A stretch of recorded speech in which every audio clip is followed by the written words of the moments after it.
दोस्तों मारी गुज्जूनी मौज चैनल में आपનું સ્વાગત છે। આજના વિડીયોમાં આપણે વાત કરવા જઈ રહ્યા છે કે આજે તો રણજીતભાઈ કાજલબેન અને દિવ્યાંશને લઈને શોપિંગ કરવા માટે ગયા, સાથે આજે પાર્વતી ભાભી પણ ગયા। તો કાજલબેને કઈ કઈ વસ્તુની શોપિંગ કરી, દિવ્યાંશ માટે કઈ કઈ વસ્તુઓ લેવાની હતી શોપિંગ કરવા, કઈ કઈ જગ્યાએ ગયા, કઈ કઈ વસ્તુઓ લીધી, અને આજે તો કાજલબેની બા અને સંજયભાઈએ ઘરે હોમમેડ દેશી કેવી ખીર બનાવી।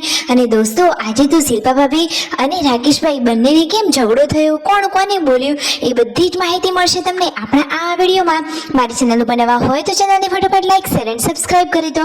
Full video in life of Thakor channel દોસ્તો ફૂલ વિડીયોની લિંક ડિસ્ક્રિપ્શનમાં મૂકેલી છે, ત્યાં જઈ તમે આખો વિડીયો વોચ કરી શકો છો। હવે ટૂંકી ટચુકડી લાઈવ લેટેસ્ટ ટ્રેન્ડિંગ માહિતી મેળવવા માટે કરી દો મારી ચેનલને ફટાફટ સબસ્ક્રાઇબ। તો ચાલો દોસ્તો વધારે રાહ ન જોતા આપણે વિડીયોની શરૂઆત કરી દઈએ છીએ। તમે વિડીયોમાં લાઈવ જુઓ કે અહીંયા તો આજે કાજલબેની બા અને પાર્વતી ભાભી બજારમાં જવા માટે તૈયાર થઈ રહ્યા છે। આજે તો એમને શોપિંગ કરવા માટે જવાનું છે, તો કઈ કઈ વસ્તુની શોપિંગ કરવાની છે, કઈ જગ્યાએ શોપિંગ કરવા જવાના છે અને કઈ કઈ વસ્તુઓ લાવ્યા, બધું તમને આ વિડીયોમાં લાઈવ જોવા મળી રહેશે। આજે તો સંજયભાઈએ બનાવી દીધી છે સરસ મજાની હોમમેડ દેશી ખીર, તો બધા લોકોએ મોજથી ખીર ખાધી। અને જુઓ હવે કાજલબેની બા કઈ કઈ વસ્તુઓ લાવવાના છે એ બધું જ લિસ્ટ બનાવી રહ્યા છે, એટલે કે કહી રહ્યા છે દિવ્યાંશ માટે બૂટ લાવવાના છે, એમના માટે થોડાક કપડાની શોપિંગ કરવાની છે, તો એવી નાની મોટી થોડીક શોપિંગ કરવાની છે। તો હવે રણજીતભાઈ દિવ્યાંશને લઈ અને જઈ રહ્યા છે શોપિંગ કરવા માટે। તો ફાઇનલી કાજલબેની બા પણ રેડી થઈ ગયા છે અને પાર્વતી ભાભી પણ રેડી થઈ ગયા છે। તો રણજીતભાઈએ તો ઓલરેડી થાર ગાડી તૈયાર જ રાખી છે અને દિવ્યાંશ ભાણાભાઈ તો ગાડીમાં જ બેસી ગયા છે। તો હવે જુઓ પાર્વતી ભાભી અને કાજલબેન ગાડીમાં બેસી ગયા છે અને હવે ગાડી તો ચાલી શોપિંગ કરવા માટે। તો આજે કાજલબેની બાએ એમના માટે કઈ કઈ વસ્તુની શોપિંગ કરી, દિવ્યાંશ માટે કઈ કઈ વસ્તુઓ લીધી અને પાર્વતી ભાભીને શું વસ્તુ લેવાની છે, બધું તમને આ વિડીયોમાં લાઈવ જોવા મળી રહેશે। તેઓ બજારોની આ ગલીઓમાં ક્યાં ક્યાં ફર્યા, કેવી કેવી વસ્તુઓ લીધી, શું નાસ્તા પાણી કર્યા, બધું જ તમને આ વિડીયોમાં જોવા મળી રહેશે। તો પહેલા તો એ આવી ગયા છે દિવ્યાંશ માટે સરસ મજાના એકદમ યુનિક ટાઈપના બૂટ લેવા માટે।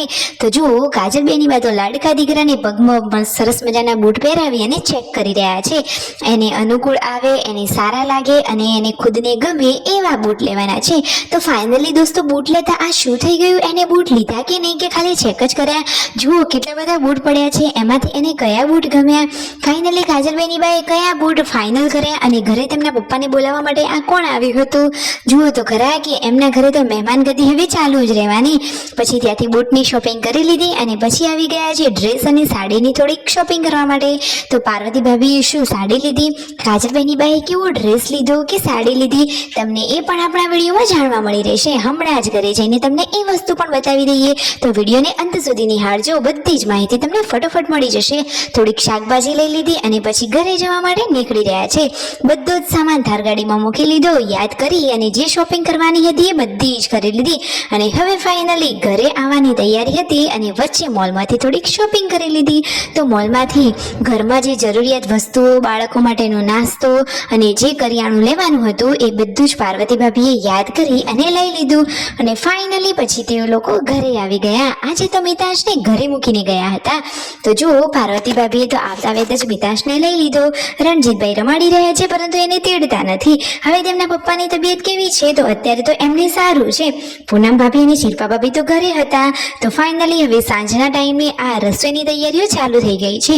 તો પૂનમ ભાભી અને પાર્વતી ભાભી ડુંગળી કાપી રહ્યા છે। તો આજે શેની સબ્જી બનવાની હશે? ફાઇનલી રસોઈ રેડી છે અને આખો પરિવાર જમવા માટે બેસી ગયો છે। અને એટલામાં જ આ શું ઘટના બની ગઈ, બધા જ લોકો ભેગા થઈ ગયા। આ કોણ નાનું બાળક છે કે એને આ વાગ્યું, આખો નખ જ વખોટી ગયો, લોહી આવવા માંડ્યું? તો દોસ્તો આ તો ઉષા ભાભીનો દીકરો છે પૃથ્વી, કે જેને જુઓ અહીંયા દરવાજામાં હાથ આવી ગયો તો આંગળીઓ ઉપર તો વાગ્યું। બધા જ લોકો ભેગા થઈ ગયા અને પછી પાર્વતી ભાભીએ એને ટ્યુબ લગાવી દીધી। તો દોસ્તો આ તો ભૂલથી વાગી ગયું હતું એને।